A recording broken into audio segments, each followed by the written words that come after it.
आज हम देखने वाले हैं फ्यूचर टेंस का एक तीसरा प्रकार जो होता है future perfect continuous. Future perfect continuous में क्या होता है कि उसका पहचान कैसे होता है।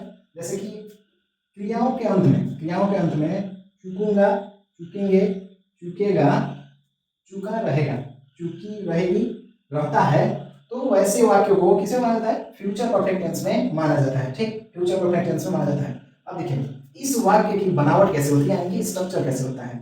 सब्जेक्ट के साथ शैल और विल होता है, सब्जेक्ट के साथ शैल और विल, फिर हैव होता है, वर्ब 3 और ऑब्जेक्ट होता है। कुछ इस तरीके से इस फ्यूचर परफेक्ट टेंस का स्ट्रक्चर होता है। ठीक है, अब हम देखते हैं कि कुछ उदाहरण इसका देखते हैं। जैसे कि वह घर जा चुकेगा, ठीक, चुकेगा, यहाँ पे चुकेगा, ठीक, हम देख सकते हैं वहां पे चुकेगा है।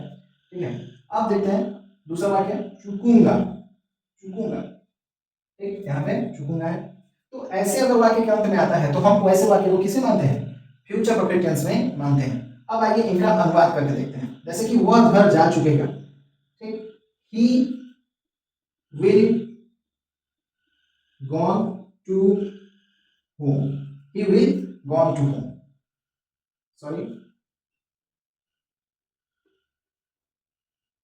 तो आइए अब हम इस वाक्य का अनुवाद करके देखते हैं। ठीक, वह घर जा चुकेगा, इसका होगा he will have gone to home।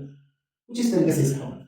नीचे वाले एग्जांपल हम देखेंगे। मैं सो चुकूंगा, I shall have slept। Sleep का वर्ब होता है slept, वर्ब होता है slept, होता है स्लीप का। कुछ इस तरीके से फ्यूचर परफेक्ट टेंस का हमारा जो पहचान करने का तरीका होगा, उसका स्ट्रक्चर यहाँ पे और यहाँ पे उदाहरण दिया गया है। इस तरीके से आप इसको बेहतर तरीके से पहचानना, उसका स्ट्रक्चर और उसका अनुवाद करना जान सकते हैं। फ्यूचर परफेक्ट टेंस का स्ट्रक्चर वो भी according to the sentence types के अनुसार। पहला हमारा है ऑफर्मेटिव सेंटेंस। पहला क्या है हमारा? ऑफर्मेटिव सेंटेंस है। इसका स्ट्रक्चर होता है सब्जेक्ट, शैल या विल, हैव होता है, वर्ब 3 और ऑब्जेक्ट होता है। ठीक, इसका एक एग्जांपल यहाँ पे दिया गया है, I shall have eaten. Subject plus shall will have verb 3। यहाँ पे ये जो सेंटेंस है इसका स्ट्रक्चर पूरा एकदम से अफर्मेटिव सेंटेंस के स्ट्रक्चर से मैच कर रहा है। ठीक, इस तरीके से हम मिला सकते हैं। अब देखते हैं नेगेटिव सेंटेंस का स्ट्रक्चर क्या होगा। सब्जेक्ट प्लस शैल और will plus have plus not plus verb 3 और ऑब्जेक्ट होता है। ठीक, इस तरीके से। अब देखिए इसका एक एग्जांपल देखिए, I shall have not eaten, not eaten। कुछ इस तरीके से इसका नेगेटिव सेंटेंस का एग्जांपल है। इंटरोगेटिव सेंटेंस का एग्जांपल कैसा, स्ट्रक्चर कैसे होता है, पहले उसका स्ट्रक्चर देखेंगे। इसमें क्या होता है कि शैल और विल पहले लगेगा, ठीक, शैल और विल, सब्जेक्ट, फिर हैव लगाते हैं। अगर नेगेटिव है तो वहां पे नॉट लगाएंगे, नहीं तो नहीं लगाएंगे। ब्रैकेट में होने का मतलब ही यही है। ठीक, फिर वर्ब 3 और ऑब्जेक्ट होगा। क्वेश्चन मार्क लास्ट में देना एकदम जरूरी है। इसका भी एग्जांपल हम देखेंगे।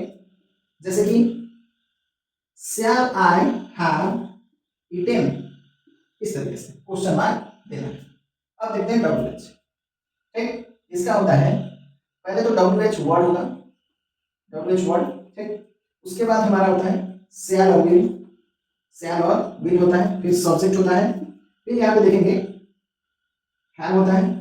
हैव के बाद नेगेटिव है तो नॉट लगाएंगे, नहीं तो नहीं लगाते हैं, और वर्ब 3 ऑब्जेक्ट को देते हैं और क्वेश्चन मार्क भी लगाते हैं। अब इसका भी एक एग्जांपल देखेंगे। इसका एक एग्जांपल क्या होगा, ठीक, जैसे कि what shall I have eaten, कुछ इस तरीके से। सभी सेंटेंसेस का स्ट्रक्चर, उनका एग्जांपल ऐसे दिया गया है। ठीक, एक एक करके आप इसको बहुत ही आसानी से समझ सकते हैं और सीख सकते हैं। आप भी सेंटेंस का, हिंदी सेंटेंस का अनुवाद भी कर सकते हैं।